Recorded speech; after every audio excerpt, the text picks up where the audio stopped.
Ayan, what's up dribblers at mga ka-shooters, kamusta po kayo? Justin Brownlee, pinipigilan nga ng China na muling makabalik para sa ating national team na Gilas Pilipinas.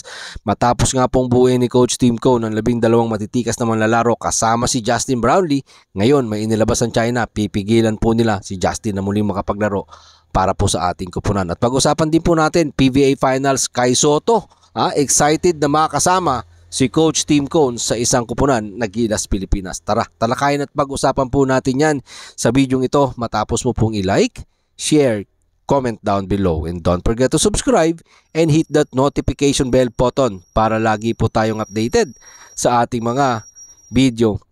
Mga shooters, pinipigilan nga ng China na muling makabalik sa ating national team etong si Justin Brownlee. Ayon po sa isang Chinese sports website, tutol nga po sila sa muling paglalaro ni Justin Brownlee para po sa ating national team na Gilas Pilipinas. Dahil sa nakaraang Asian Game, alam naman natin kung paano ipinahiya etong kupunan ng China ni Justin Brownlee at ng ating pong Gilas Pilipinas. Kaya nga gusto nilang pigilan dahil nakakaya nga naman sila sa buong mundo, hindi lang sa buong Asia, sa buong mundo pa. Mga shooters, matapos silang matalo sa Gilas Pilipinas sa huling Asian Game at nagkupulang po sila dyan ng 3rd place or bronze medal, etong kupunan ng China. Kaya nga po sa kanilang team ay hindi nila matanggap na talagang pinahirapan at pinahiya sila ni Justin Brownlee sa sarili pa nilang bansa. Ganon din naman yung World Cup, mga shooters, di ba? Alam natin, tinambakan din sila dito ng Gilas Pilipinas na si Jordan Clarkson naman, yung ating naturalized player dyan. So pagdating nga ng Asian Game, si Justin Brownlee naman.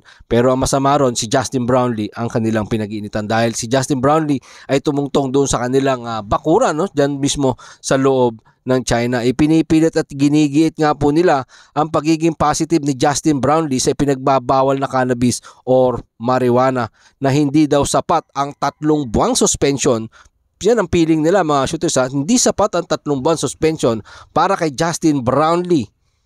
Napakatikas talaga na itong China, napakatibay nyo. Gusto talaga nila yung 2 taong suspension or higit pa. At ano man po ang mangyari, mga shooters, para sa akin, ang FIBA pa rin naman ay may karapatang magparusa o magbaba ng hatol para kay Justin Brownlee. At umaasa nga po etong samahan ng basketball ng Pilipinas na ibababa po yan this coming week ng FIBA kung ano po ang kanilang hatol kay Justin Brownlee. Pero sinabi na rin po dyan sa post sa website na yan, ng Chinese sports website, na once na naglabas tong FIBA na papabor kay Justin Brownlee at payagan nilang makapaglaro, ay maghahain sila ng TRO sakaling payagan si Justin Brownlee.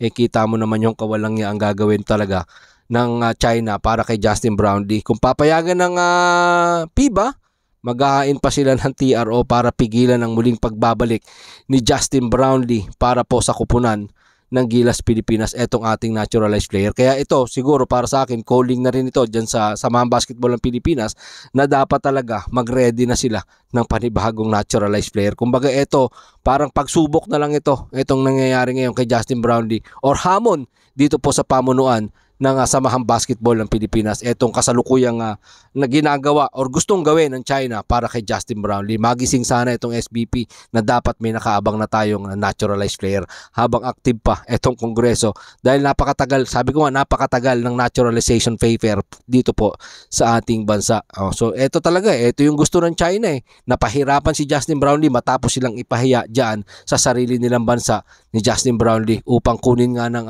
ating Gilas Pilipinas ang mailap at matagal ng pangarap na gold medal diyan po sa Asian Game. Nakakahiya rin yung China, talagang hindi lang West Philippine Sea ang kanilang pinahihirapan ngayon, o hindi lang ang gobyerno ng Pilipinas, pati itong basketball world ng ating pong Gilas Pilipinas ay gustong salbayihin ng ating kalapit na bansa na China. Punta naman po tayo kay Kai Sotto. Etong si Kai Sotto nga, mga shooters, during 2023 FIBA World Cup, bilang assistant coach nga daw niya si Coach Tim Cone. Sa lahat or sa past na nalaroan ko, kahit assistant lang siya, ang dami kong natututunan sa kanya. Offensively, defensively, ang dami niyang natuturo. Willing learner ako. Yan yung sabi ni Kai Sotto patungkol dito kay Coach Tim Cone. Ang dami kong tanong And siya lagi yung aking natatanungan at siya lagi yung nagtuturo para sa akin. Yan ang sinabi mismo ni Kai Sotto. So excited nga mga shooters makapaglaro si Kai Sotto under coach Tim Cone.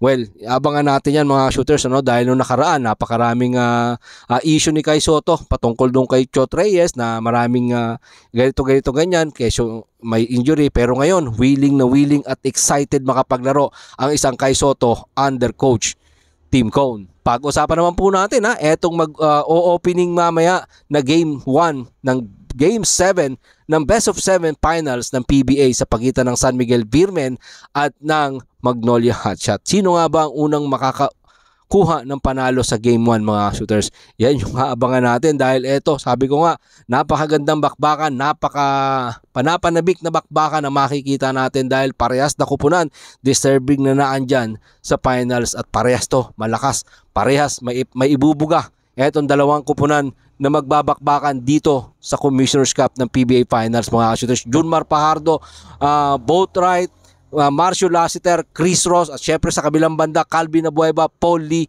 and of course yung import nila na matikas din si Tyler Vey mga shooters. Talagang Mark Barroca, isa sa mga magagandang nilaro, pero again sabi nga natin malalim ang bench ng San Miguel Beermen. Sabi nga ng coach nila Deto 15, hindi po sila Deto 5 katulad ng dati. So dyan natin makikita, mapapatunayan nga ba ng Magnolia Hotshot ni Coach Chito Victolero yung sinasabi sa kanila na Entro Boys lang sila. So eto na yung pagkakataon, subukan nilang tibagin yung tikas at lakas ng San Miguel Beermen na kahit underdog dito ang Magnolia Hotshot. So magkakasukatan sila ng lakas. Sino ang una makakakuha ng panalo? Yan ang aabangan ng sambayanang Pilipino. Junmar Fajardo, 7 times MVP, CJ Perez, so may Terence Romeo na magbabalik, siyempre mga veterano, Rafi Ribis, Calvin Davis Abueva, the Hasselman. So dito Paul Lee, ang pinaka-shooter ng kupunan ng Magnolia. Siyempre etong matikas na hindi napalitang import ng Magnolia Hotshot na si Tyler Vey. At titingnan din natin, abangan din natin dito sa Game 7, at sa Best of 7 na to kung sino ang itatanghal na best import of this conference. At syempre tatanghalin din ang best player of this conference. Yan ang ating abangan mga shooters. Kapanapanabik po etong bakbakan ng Magnolia Hotshot kontra San Miguel Beermen. Marami pong salamat sa inyong panonood. Ano man po ang inyong opinion? Tara, pag-usapan po natin dyan sa comment section. Ingat and God bless everyone. Adjourn!